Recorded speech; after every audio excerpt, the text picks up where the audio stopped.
नमस्कार, रामराम, जय शिवराय मंडळी. आज आपण पाहू शकता, आता जवळजवळ वाजलेत 7.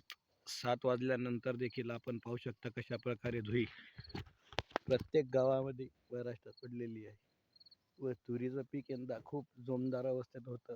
भयंकर अशी फुलधारणा, तसेच पापडी, शेंगा या अवस्थेत होती. या धुरीपासून जर आपल्याला तुरीचं संरक्षण करायचं असेल, तर जे आपल्या शेतात सोयाबीन काढलेलं असतं, ते झाडं कुटार असते, त्याचं आपण धुकं करून आपल्या तुरीचं संरक्षण करू शकता. किंवा सूर्यप्रकाश पडण्याच्या आधी कोमट पाण्याचा स्प्रे देखील आपण घेऊन तुरीवर करून आपल्या तुरी या पिकाचं संरक्षण करू शकता. तेही जर जमलं नाही तर 24 तासाच्या आत हेक्झाकोनाझोल नावाचं जे बुरशीनाशक आहे, त्याची फवारणी आपण तुरीवर घेऊन आपल्या तुरीचं आपण बऱ्यापैकी नुकसान वाचवू शकतो. धन्यवाद. जय जवान, जय किसान.